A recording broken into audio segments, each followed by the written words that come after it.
Well, Steve and Mari-Elise, welcome to the historic Gooch House, also known as the Russell House for Jim and Joetta Russell of Wild Turkey fame. This has been the home of KDA since 2019. We're honored to have y'all here today, and appreciate all the support and work y'all do for the KDA and our member distilleries. Thanks for having us. So we'll be drinking bourbon at some point here today, hopefully.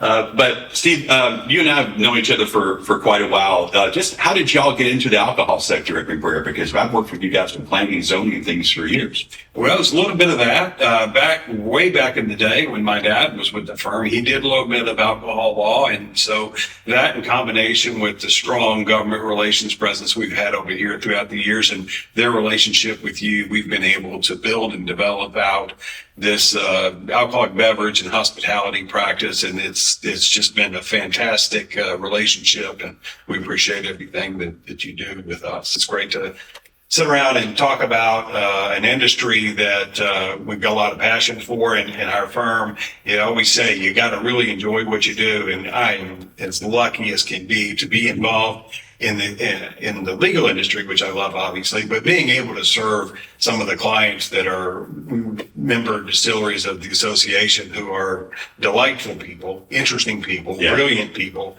and the interaction that we have really makes our jobs a lot more interesting than they would be. It does. Now, Steve and I have known each other for a long time, so this probably doesn't come as a surprise, but we're often texting each other news that happens, you know, whether it's sales news or exports or government affairs or things like that, even at night, saying, hey, this is something you need to take a look at, so we can all, again, we're all trying to be on the same page and keep up to speed, because the alcohol industry is changing daily, if not hourly, right? This month it is. Yeah, this month. So when distilleries first started in Kentucky 200 years ago, most of them were out in the hinterlands near a water source, right? And communities and things actually came down towards them. Now we've got very rural distilleries, we've got urban distilleries, we've got downtown distilleries and tasting rooms, and all the regulations and everything are different for each one of those types, right? A very, very complicated mosaic of things that you got to take into consideration before you choose a spot and commit to funds to buy it. And rent. Or rent. The more that we can come in early and really be brought in as team members and form relationships, the better. Because if we can be viewed as a team member and helping to develop the strategy instead of an obstacle, the better it will be for the brand, the business. You're an ally. You're not an adversary. Right. You're definitely an ally. You've got your client's best interests at heart. You just got to help them figure out the legal road to get there. And in an industry where that seems to be changing an awful lot day to day. And there's so much gray area in alcohol law that you're really, there's sometimes, arguing about the law that maybe hasn't been changed since 1960, right? In today's alcohol industry versus back then when a lot of these prohibition era policies were adopted, we're two completely different things. Yeah, and that leads to a lot of discussions with clients about, well, do we want permission?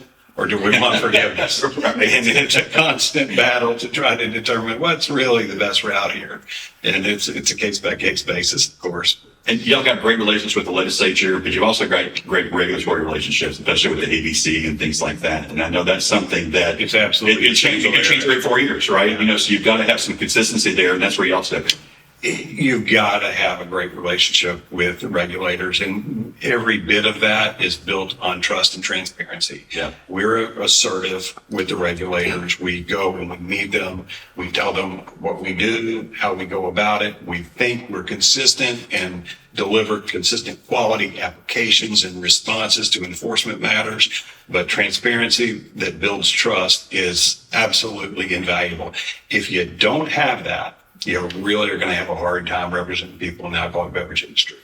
Distilleries move in their own time and change to them as prohibition, right? Even that's, getting close to 100 years ago, but distilleries really don't like change very much. And so how important is it for them to be proactive in all this at the very beginning of discussing their legal strategy instead of being reactive, which is what you would think most of us would be. You're not going to need a lawyer until somebody calls you or sues you or something like that. And, can you talk about that for a little bit?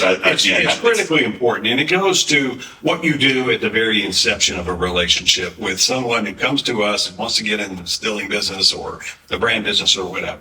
It's a really good conversation on the front end. Mr. Distiller, Mrs. Distiller, what is it that you want to do? Do you have just a single product? Do you want to be a contract distiller? Do you have some legacy granddad's recipe you want to build? What is it you want to do? Do you want to just be a production distiller, or do you want to have on-site retail? Just need to understand that, because if we understand that, then we can develop a legal strategy to seek the correct type of licenses, to make sure they understand what it takes to qualify for those privileges, and just be thinking about what their goals are, and let us help them use the law to get there, rather than we just dive into this project and find out, oh, they want something totally different, but we should have done this instead of that. Yeah, let's talk about land use planning. Yeah, let's talk about- because that's county by county. Or city by city. Or city by city, Or both. even right now. Right, And right. you talk about a complicated process. It really is, and it's not intuitive. You may think that all I've got to do is comply with state housing, building, and codes. No, not necessarily. Maybe you've got a city ordinance that directly impacts this manufacturing. You got to remember you're in manufacturing. You got to know where manufacturing is allowed and to what intensity it's allowed.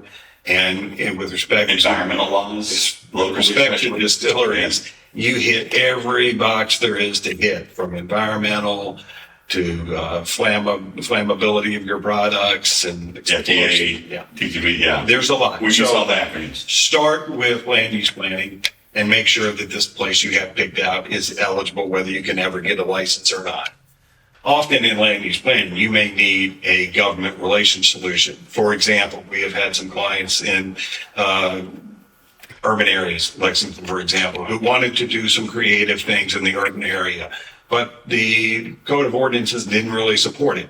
So the answer, employ the government relations experts, seek a text amendment to the ordinance, and voila, you have a solution where this person's industrial idea now fits where it didn't before. Planning. You only want to look at what you're going in currently. You probably want to look at what the area around you is for expansion opportunities, or you may have complaints or concerns from neighbors that you're going to have to legally address. Right. You've got to look 5 years down the road. Is what I'm building here at this location going to be good enough? Am I going to need a parking lot? Am I going to need a small rig house? Do I have the opportunity to go farther beyond the confines of what I've started with? So yes, take a look at that and make sure that if you want to expand, you're going to be able to, whether it's under the land use codes or the environmental codes or housing, building, construction, et cetera. And you also want to be looking around for potential obstacles. Right. A church, a school, somebody that may not be real interested in the type of industry you're involved in, and who may use that opportunity to attempt to block you. Yeah, It's important. We talked about how it's important to get it from a startup standpoint and make sure that you're not going to get flooded with C&D letters. How important it is then, once you start really getting your manufacturing facility up and running, bourbon and anything, right? And then maintaining and strengthening that portfolio. It's very important. So once you have obtained your trademarks, you feel good about those trademarks and want to continue to use them, you have to police those trademarks. If you don't police your trademarks, you could lose those trademarks. And also, so to that end, you can hire counsel to help you police those marks. You can search the internet for those marks, develop a strategy with your counsel for how you're going to enforce them, sending cease and desist letters when you find potential infringements of those marks, but really be active about policing those marks, because anything that is similar to or infringing your mark can really cut away at those rights. And the more popular your urban mark becomes, the more people are going to want to copy it. They all want a piece of the pie. Absolutely. Right. And I think that's something you just mentioned that, people may not understand. If you see it out there and you don't take action on it, then if somebody challenges you, they're going to use that against you. Mm-hmm. Right. And that can jeopardize your intellectual property, because those first 5 years, I think, are an IP standpoint the most crucial. Right. And to that end, that once you have a registered trademark, there are periods of time with the trademark office that you have to maintain your trademarks. You've got to do some filings with the trademark office, or you lose those marks. So counsel can help you with that as well, to make sure you're doing the right filings at the right times. And I think your point about getting management and creative, that's two different things. But from a management standpoint, you want to look up front in intellectual property with all the different services you're going to be offering. Because if you only do a couple at the beginning, when you know you're going to offer some more services in 6 months, that's just lost time with USPTO, right? Yeah, you bring up a really good point there. You need to develop a strategy, putting together your legal team, your creatives, and your management all in one room can really be helpful at the front end. It might seem like you're making unnecessary expenditures, but it's really saving time down the road because you're creating a strategy, you're developing opportunity, and you're planning ahead. So you're doing everything all at once, and you are getting the right heads together so you can say, hey, in 6 months, if we're going to do this, let's plan ahead for it and take action now so we're not missing an opportunity down the road. And you've got your IP protected and in place now. And the other thing is that we see a lot, if you have your creatives, we see kind of handshake deals sometimes. You need work for hire agreements, right? Yeah. Is that the right term I'm using there? Because I've done a few of those after the fact. And I remind myself, they need to make sure that whatever they produce, I own. Absolutely. Yes. It's really hard to claw back rights or get somebody to turn over rights, especially when it becomes really successful. Those creatives are maybe hesitant to just sign something over that they created. There may be a disagreement about who really owns it. So you want to be sure that upfront you have that working for hire agreement in place and be sure that you own the IP. And I think that's something else that's a really good point for distillers out there, because you mentioned bottles. You're not just trademarking a name here. You're trademarking a logo. You can trademark colors. Yeah. You can trademark bottle sizes. Anything you can think of that you don't want your competitors stealing, right? The copyright. You need to trademark. Absolutely. The copyright in the bottle design, the logo on the bottle, maybe your website, your marketing materials, anything that has a design component to it is protectable. Yeah. It's also not really a one and done thing. As new products evolve and new marks are being developed, you might want to continue to protect those as well. And sometimes we see companies will say, oh, this is going to be a one and done. We're just doing a short run of this, but it really takes off. And they wish they would have protected that when they launched it. So let's talk tourism real briefly. So the KDA, we created the Kentucky Bourbon Trail in 1999. It's one of the things that we're most proud of. We get nearly 3 million visitors a year now from all over the world. How has that changed and evolved in a lot of the things you guys do and offer with clients? Because now you're not just dealing with a distillery that's a manufacturing plant. You're dealing with a restaurant on site, a bar on site, and all these different things too, right? Lodging. And lodging, yeah, and concerts. Lodging, transportation, live entertainment, all of those things, which bring with them a whole new host of considerations that a small craft distillery in and of itself, with maybe a little retail, just doesn't involve. And so just more questions to answer, more hoops to jump through. Going back to what Mari-Elise says, the sooner we get in and understand, oh, you want a hotel distillery, got it. That's a different kettle of fish. We got to approach it a little differently. And something else you touched on that something y'all offer and very few law firms do anymore these days is the government affairs side, the government relations side. And I'm sure that's important from a legal standpoint because they keep track on what's happening in the legislative session, what's happening locally with ordinance changes and things like that. And so, like you mentioned, if you have a client that's running into a problem, you can access your government relations team to help you kind of sort through that. That's right. It's a great advantage to our clients, and I'm the first to tout that. You're preaching to the choir. It's a unique advantage that we have, and I'm proud of that for two reasons. And you've mentioned both of them. One is our ability to anticipate what's coming down the road, and our ability to protect clients. Hey, this is something you're going to need to pay attention to because this is coming, and let's take the time now to plan for it.